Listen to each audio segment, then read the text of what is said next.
Here are 6 surprising signs that are often missed in pelvic floor tension and hypertonicity, especially when it's relative to our high-functioning, high-achieving moms that are very active and strong, but also operate under a high level of stress. Hi there, I'm Dr. Jessica London, doctor of physical therapist, pregnancy, postpartum, and strength specialist, mom to 2, and owner and founder of Your Postpartum PT and Wellness. This is exactly where we help moms heal their pelvic floor and core 100% virtually, whether that's in a self-led option or a private one-on-one support. We can help you whether you're 2 weeks or even 10 years postpartum. So this is definitely the space for you. Make sure you subscribe and even hit the thumbs up so that you can get our weekly free videos and we can reach more women and moms with this high-value free content. Number 1 is bladder leakage, which seems kind of, counterintuitive, right? We're typically really strong and active with athletes that we see, but you're still dealing with leakage with CrossFit, with jumping rope, with running. This is typically because you're holding too much tension and the pelvic floor is kind of stuck in that chronic tense state, not being able to fully release, fully lengthen, and absorb that force transfer during those high activities.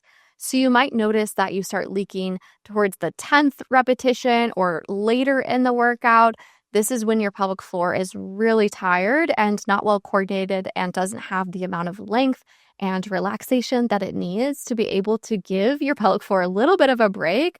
And so you might notice some bladder leakage with this one. The second thing could be pain or difficulty with fully emptying your bladder or bowels, right? This could be constipation, or this could be getting to the toilet and feeling like you need to strain to urinate, or even pain or like a UTI-like feeling at the toilet, or you go to the hospital, you go to the doctor and you get your cultures back and they're negative. Everything appears normal, but you still have urgency and frequency and a feeling like you have to rush to the bathroom without being able to find much relief. This, again, is where your pelvic floor is living more in that overactive, tense state, and it's compressing on a lot of the nerves that are in that pelvic bowl area and making them quite irritated. This can cause that bladder urgency and frequency and that feeling like you're having a UTI or feeling like you can't fully release and lengthen to be able to have a normal bowel or bladder movement. Number 3 could be pain with insertion, whether that's with penetration with a partner, with a tampon, or exams. Maybe you've always had this experience and it exacerbated in pregnancy or postpartum. Oftentimes, these types of women and mothers are often written off by the system. They're dismissed. They're told that everything is fine, that they should just use more lubricant or they just need to relax. They're oftentimes told that, it's just their tight hips and they need to release their hips. What's going on is the pelvic floor is so guarded, tight, and tense. And it's not going to heal itself by smashing it with a foam roller or a lacrosse ball. We need to integrate the nervous system to be able to find that release and that lengthening at the pelvic floor. So you're holding a constant amount of tension in the pelvic floor that can't fully be released. And with the sexual function of the pelvic floor, that needs to be able to open, to release, to lengthen, to allow for any penetration to happen. So if you're experiencing long-term or chronic tension with these types of categories, you're likely dealing with a hypertonic or high tense pelvic floor. Number 4, you could be having pain around the pelvic floor, but it's sort of sneaky. Maybe it's tailbone pain or deep groin pain, hip pain, glute pain, and you go to a general orthopedic PT and they're working through all different types of exercises and strength training, and it doesn't really feel like it's ever scratching the surface. This could be chronic, back pain for a very long period of time. What a lot of people don't talk about is the pelvic floor is highly connected and coordinated with the surrounding structures, right? So we have the pelvic floor at the bottom, but the hips and the glutes and the groin and the pubic symphysis joint and the SI joint, those are all really connected in and coordinated in together, working directly with the pelvic floor. So if the pelvic floor is working in overtime, that can cause pain and dysfunction in the surrounding areas. So this is why it's so important that if you are experiencing long-term tailbone pain, hip pain, groin pain, or back pain, and you've tried all of the other methods with chiropractic care and general PT and even crazy expensive treatments with decompression and sound wave therapy and E-stem and all of the things, you likely need to be more with a pelvic floor therapist who specializes in tension at the pelvic floor, but has an orthopedic background and understanding of that plays as a factor to the whole surrounding system. Number 5, we touched on this one briefly, but a big one is constipation that people don't often correlate or understand could be coming from a tight pelvic floor. As you can see on the bottom of the pelvic floor, there's the anal sphincter muscle. And that muscle is really important to be able to open, to release, to relax so that you can have a normal bowel movement. But when the pelvic floor and the back part of the pelvic floor is really tight and tense, it kind of locks everything down. So it makes you feel like you need to strain to empty.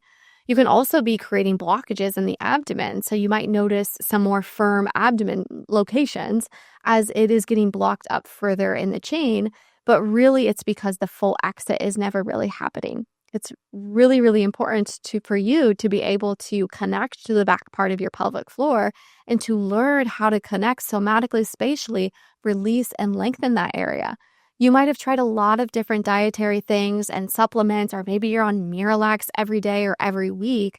We have clients that come to us all the time that have been on Miralax for months and years, but really this is a chronic pelvic floor tension and stress issue.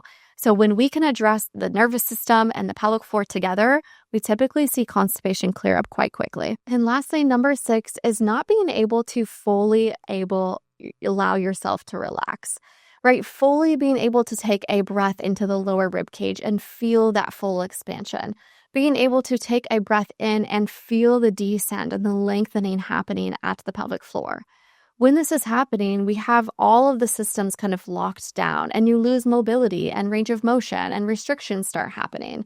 And then that can contribute to further core and pelvic floor dysfunction as well. So one of the signs and symptoms of a tight pelvic floor is when you're living in that chronic tense state, you might also notice glute clenching and feeling the shoulders always shrugged up.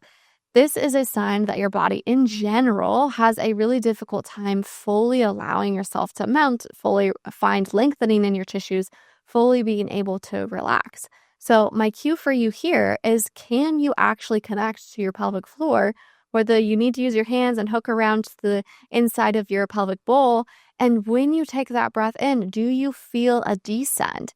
If not, it's likely because your pelvic floor is staying up more stuck and tight and tense in that higher up position. So when you are taking that full breath in, you're not getting the lengthening you need, which creates more patterns of shallow breathing and that chronic cycle of living in fight or flight when we're not able to get that full inhale of our lungs, our diaphragm, and our pelvic floor to fully sink in and relax. I hope this was helpful for you from a pelvic floor therapy lens to be able to give you more insight to what's going on with your body, to not normalize these symptoms any further, because there is so much hope and healing for you if you are struggling with any of these. I'm going to give you 2 options for your next steps if you're really serious about wanting to solve this once and for all. We have a self-led option in our Pelvic Floor and Core Collective, a 6-week hypertonic pelvic floor and core program where we not only go into the movement patterns, the exercises, but we dive super deep into the somatic and nervous system piece that is driving the upregulation of the hypertonicity in your pelvic floor.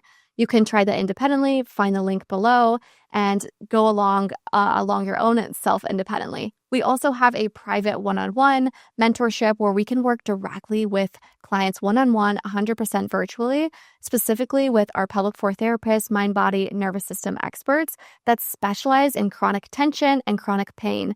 So if you have been dealing with this for years and you haven't quite nailed it down and you're really looking for your next steps, I definitely recommend choosing one of those options, whichever one feels the most aligned to you. Happy to offer a free call, so go ahead and find it in the link below.